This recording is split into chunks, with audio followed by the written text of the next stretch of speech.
بسم اللہ الرحمن الرحیم۔ ایک حدیث جو تڑپا دینے والی ہے۔ ایک صحابی رسول صلی اللہ علیہ وسلم کی خدمت میں حاضر ہوئے اور عرض کیا، ماں باپ مجھ پر ظلم کرتے ہیں تو کیا میں پھر بھی ان کے ساتھ حسن سلوک کروں؟ سنیے، رسول اللہ صلی اللہ علیہ وسلم نے ایک مرتبہ نہیں، دو مرتبہ نہیں، 3 مرتبہ فرمایا، اگرچہ تیرے ماں باپ تجھ پر ظلم کرے تب بھی ان کے ساتھ حسن سلوک کر۔ اس فتنے فسادات کی دور میں بچے ماں باپ کے عموماً نافرمان ہیں۔ ہمیں اپنے بچوں کی صحیح تربیت کرنی چاہیے، مگر اس میں ماں باپ کا بھی قصور ہے۔ ماں باپ نے ان کو دین نہیں سکھایا، ایمان نہیں سکھایا، قرآن نہیں سکھایا۔ اللہ تعالیٰ کیا ہے، اللہ کے رسول صلی اللہ علیہ وسلم کون ہے، ان کے کیا حقوق ہے، کچھ نہیں سکھایا۔ اب جب بچوں کو کچھ نہیں سکھایا، ان کو دینی تعلیم نہیں دی، اس کے یہ نتیجہ ہے۔ اللہ پاک ہمیں بیدار ہونے اور دینی تقاضوں کو سمجھنے اور عمل کرنے کی توفیق عطا فرمائے۔ اب تک تو بچوں کا معاملہ تھا، اب تو بیویوں کا معاملہ آ رہا ہے۔ بہت سنگین معاملہ ہے۔ بہت سے گھر برباد ہو گئے ہیں۔ بہت سے نوجوان بچے گھر چھوڑ کر چلے گئے ہیں اور بے راہ ہو گئے ہیں۔ ان کو دنیا کی تعلیم تو دے دی، مگر دین سے محروم رکھا۔ دنیا کی خوب شوق سے دی، منع نہیں ہے۔ اکبر الہی آبادی نے بہت عمدہ کہا ہے، تم شوق سے کالج میں پڑھو، پارک میں پھولو، جائز ہے غباروں میں اڑو، چرخ سے جھولو۔ ہاں، ایک سخن اکبر عاجز کی رہے یاد، اللہ کو اور اپنی حقیقت کو نہ بھولو۔ اکبر الہی آبادی مرحوم نے بڑے پتے کی بات کہی ہے، بڑی بڑی ڈگریاں لے لو، دنیا کما لو، مگر یہ یاد رکھو، پہلے ہم مسلمان ہیں، بعد میں سب کچھ ہے۔ ایک عبرتناک واقعہ۔ ایک بزرگ رحمۃ اللہ علیہ فرماتے ہیں کہ ایک ہندو نے مجھے فون کیا اور کہا کہ میں ایک کٹر ہندو ہوں، ایک مسلمان لڑکی میرے لڑکے سے شادی کرنا چاہتی ہے، تم اسے سمجھاؤ، اس کا میرے لڑکے کے ساتھ نباہ نہ ہو سکے گا۔ چنانچہ میں اپنے ایک ساتھی کو لے کر تلاش کرتے کرتے اس لڑکی کے پاس پہنچا، لڑکی کو سمجھایا، شریعت کا حکم بتایا۔ اس لڑکی نے جواب دیا کہ میرے لیے تو دونوں برابر ہے، اس لیے کہ مجھے دین کا تو کچھ علم ہی نہیں، میں جانتی ہی نہیں کہ اسلام کیا ہے اور ہندو کیا ہے۔ نعوذ باللہ۔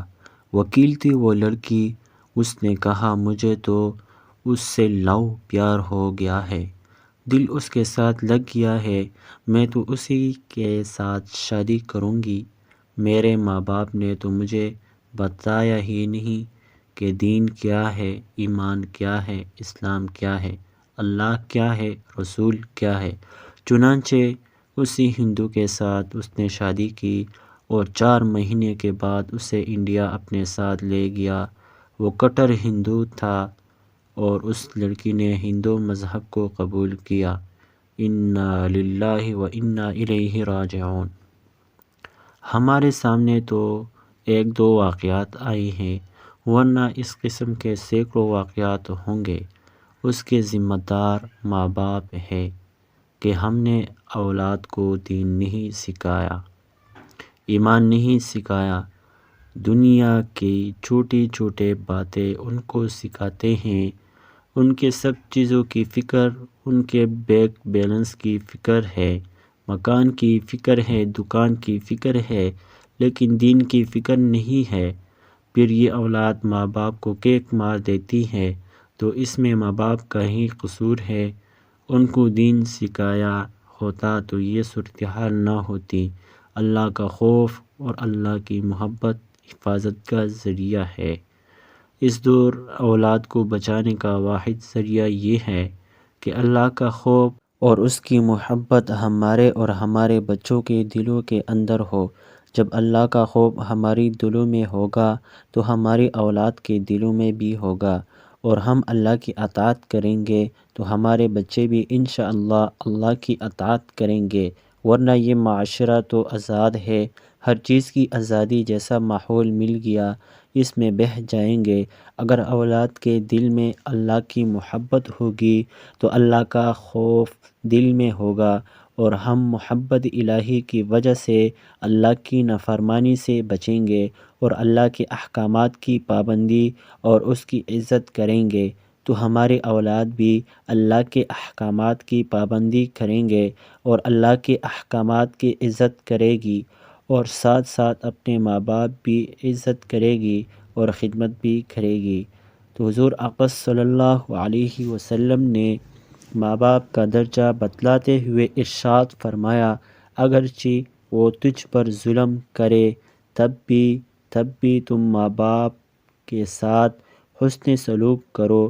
خدا کی پناہ، اس حدیث پاک کا ہرگز یہ مطلب نہیں کہ والدین کو اپنی اولاد پر ظلم کرنے کی اجازت ہے۔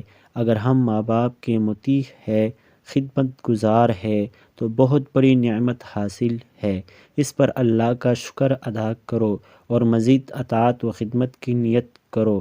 اور اگر خدا نخواستہ ہم ماں باپ کے یا ان میں سے کسی ایک کے نافرمان ہے اور وہ زندہ ہے تو کوئی شرم کی بات نہیں، آج ان سے معافی مانگ لو، زندگی ہے، ان سے معافی مانگنے کو راضی کرنے اور ان کی دعائیں حاصل کرنے کا سنہرا موقع حاصل ہے، لہٰذا بلا تاخیر معافی کر کے ان کو راضی اور خوش کر لو۔ اللہ پاک ہمارے اس عمل سے اور راضی ہوں گے۔ دنیا کیا ہے، چند دن کی زندگی ہے، ماں باپ سے معافی مانگ لو۔ ماں باپ کا دل تو بہت بڑا ہوتا ہے، اولاد کے حق میں بہت ہی نرم ہوتا ہے۔ ماں باپ کا رشتہ بے غرض ہوتا ہے۔ ہاں، ماں باپ کا رشتہ بے غرض ہوتا ہے۔ ماں باپ کا ایک رشتہ دنیا میں ایسا ہے جو بالکل بے غرض ہے۔ میاں بیوی کا رشتہ ہے، اس میں بھی غرض ہے، بیوی کو میاں سے غرض ہے اور میاں کو بیوی سے غرض، بھائی کو بھائی سے غرض، مگر ماں باپ کا جو رشتہ ہے وہ تو بالکل بے غرض ہے۔ ماں باپ کو اولاد سے کوئی غرض نہیں ہوتی، لیکن ایک باپ ہوتا ہے، اس کے 5، 6، 7 بچے ہوتے ہیں، کسی کا 10، 12 بچے ہوتے ہیں، مگر وہ ایک باپ سب کی پرورش کرتا ہے، پال پوستا ہے، پروان چڑھاتا ہے، کہاں سے کہاں ان کو پہنچاتا ہے، مگر وہ 6 بچے، 8 بچے اور 10 بچے ایک باپ کو نہیں پالتے۔ اور آج دنیا میں یہ برا انقلاب کیوں ہے؟ جہالت ہے، علم نہیں ہے۔ اگر صحیح تعلیم و تربیت ہو تو کوئی بھی ایسا نہیں کرے گا۔ علم ہے تو ماں باپ کی قدر کرتے ہیں۔ غرض ماں باپ کا رشتہ بہت مقدس اور بے غرض رشتہ ہوتا ہے۔ والدین کی تربیت خداوندی کا نمونہ ہے۔ حضرت مولانا محمد ادریس صاحب رحمۃ اللہ علیہ اپنی مشہور تفسیر معارف القرآن میں بڑی عجیب بات ان کے سلسلے میں تحریر فرمائی ہے۔ فرماتے ہیں، والدین کی تربیت خداوندی کا ایک نمونہ ہے۔ والدین عالم اسباب میں بچے کے وجود کے ایک ظاہری سبب ہے۔ ماں باپ اولاد کے ساتھ احسان کرتے ہیں، وہ کسی غرض اور عوض کے لیے نہیں ہوتا۔ اولاد کی تربیت سے ماں باپ کسی وقت ملول نہیں ہوتے، بڑی بشاشت اور توجہ کے ساتھ ان کی تربیت کرتے ہیں۔ اولاد کے لیے کوئی کمال ممکن ہو، والدین دل و جان سے اس کی آرزو کرتے ہیں، اور دوسروں کا حال یہ ہوتا ہے کہ اگر کسی کو کوئی کمال حاصل ہو جائے تو اس پر حسد کرتے اور اس کو گرانے اور ذلیل کرنے کی کوشش کرتے ہیں، مگر ماں باپ اس قدر مخلص ہوتے ہیں کہ وہ اپنی اولاد کے باکمال ہونے پر حسد نہیں بلکہ دل سے آرزو کرتے ہیں، دعائیں کرتے ہیں، بلکہ اپنے سے زیادہ اولاد کو باکمال و ترقی عروج پر دیکھنے کی خواہش مند اور آرزومند رہتے ہیں۔ اس لیے اللہ تعالیٰ نے اپنی عبادت کے بعد تعظیم والدین کا حکم دیا، اور انہی وجوہ کی بنا پر والدین کی تعظیم اولاد پر تمام شریعتوں میں رہی، اور چونکہ یہ حق محض ماں باپ ہونے کی وجہ سے ہے اس لیے اس میں ایمان کی قید نہیں لگائی گئی۔ اس سے اس طرف اشارہ ہے کہ والدین کی تعظیم والدین ہونے کی حیثیت سے ہر حال میں واجب اور لازم ہے، اگرچہ یہ ماں باپ کافر و فاجر ہو یا منافق و فاسق ہو۔ اسی وجہ سے حضرت ابراہیم علیہ السلام نے اپنے والد ازر کی دعوت و تلقین میں ہمیشہ نرمی کو ملحوظ رکھا، جیسا کہ سورہ مریم میں مفصل قصہ مذکور ہے، اور قرآن و حدیث میں جا بجا کافر اور مشرک ماں باپ کے ساتھ بھی حسن سلوک کا حکم دیا گیا ہے۔ اللہ تعالی ہمیں اس تحریر پر عمل کرنے کی توفیق عطا فرمائے، آمین۔